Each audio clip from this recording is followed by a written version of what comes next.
আসসালামু আলাইকুম। আশা করি সবাই ভালো আছেন। দোয়া করি সবসময় ভালো থাকেন। আজকে আমি খুব কষ্টের সাথে কয়েকটা কথা আপনাদের কাছে শেয়ার করব। আশা করি কথাগুলো শুনে যাবেন। কথাগুলো শোনার পরে আপনারা আপনাদের মতামত কমেন্টে অবশ্যই জানাবেন। কয়েকদিন যাবৎ দেশে পরিস্থিতি তেমন একটা ভালো ছিল না। আলহামদুলিল্লাহ দেশ স্বাধীন হয়েছে। তো ভাই আমার কথা হচ্ছে, আপনাদের সাথে লড়াই করার জন্য প্রবাসী ভাইয়েরা বিভিন্ন দেশ থেকে আন্দোলন করছে এবং কি আন্দোলন করার পরে তারা দেশ জেলে পর্যন্ত গেছে এবং রেমিডিস বন্ধ করে আপনাদের সাথেই যুদ্ধ করছে। হয়তো বা দেশে ছিল না, বিদেশ থেকে যুদ্ধ করছে। কিন্তু একটা বিষয় কি আপনারা খেয়াল করছেন, ছাত্র ভাইয়েরা তারা অনেকগুলো রূপরেখা প্রকাশ করেছে রাষ্ট্রপতির কাছে। এটা আমাদের কোনো দুঃখ নয়, এটা আমাদের জন্য ভালো। বাট আফসোসের বিষয় হলো, সেখানে আমাদের প্রবাসীদের সুযোগ সুবিধার কথা তারা উল্লেখ করে নাই কেন? আমাদের প্রশ্ন এটা, তারা কেন প্রবাসীদের কথা উল্লেখ করে নাই? আসলে ভাই সত্যি কথা কি, আমরা হচ্ছে প্রবাসী কামলা। পূর্বে যেমন আমরা অবহেলিত ছিলাম, দেশ স্বাধীন হওয়ার পরও আমরা সেই অবহেলিতই আছি। বাঙালি জাত এটা প্রমাণ করে দিল। যদি একটা দাবি অন্তত আমাদের পক্ষে দিত তাহলে আমরা মেনে নিতাম। কেন আপনারা প্রবাসীদের একটা কথা বলেন না? আমরা প্রবাসীরা কী দোষ করছিলাম আপনাদের কাছে বলেন?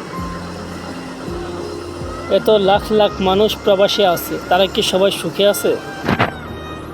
একটা খেয়াল করে দেখবেন, কেউ সুখে নাই। আমরা তো এটাই ভাবছিলাম যে দেশ স্বাধীন হইব, আমাদের একটু কষ্ট থেকে মুক্তি পাবো। দেখেন ভাই, একটা জিনিস খেয়াল করেন, আপনি ইন্ডিয়ার থেকে একটা লোক সৌদি আরবে আসতে মিনিমাম 50 থেকে 60,000, হাইস্ট ধরেন 1 লাখ যায় না, 80,000 এই টাকাটা খরচ হয় শুধু সে ইন্ডিয়ার থেকে সৌদি আরবে আসতে। ওই জায়গাতে বাংলাদেশে লাগতেছে কত, 5 লাখ লাগতেছে, 6 লাখ লাগতেছে। এই টাকাটা যাইতেছে কই?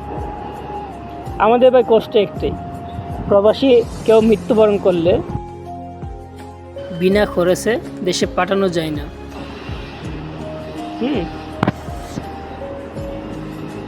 কাকে বলবো ভাই, আমরা কাকে বলবো? বলার কোনো কিছু নাই। আমরা দেখলাম বাঙালি জাতি সব কিছুই পারে।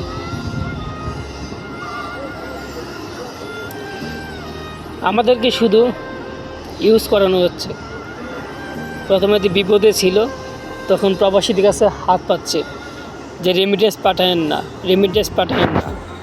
আমরা তো মেনে নিয়েছি ভাই, কেউ তো রেমিটেন্স পাঠায় নাই।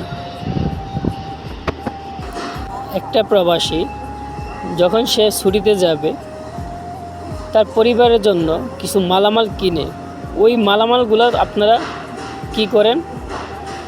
বিমানবন্দরে লুটপাট করেন। কেন ভাই? এগুলো কে দেখবে? এখন কিছু বলার নাই, সব কিছু কপাল, আল্লাহ ভরসা। আর প্রবাসী ভাই এবং বোনেরা কি বুঝলেন? সত্যি কথা বলতে প্রবাসীদের সাথে কেউ নাই।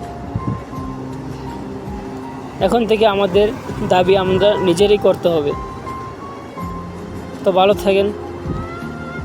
আর আমি ছোটো মানুষ, যদি আমার কথায় কোনো বেয়াদবি হয়ে থাকে তো অবশ্যই ক্ষমা দৃষ্টিতে দেখবেন।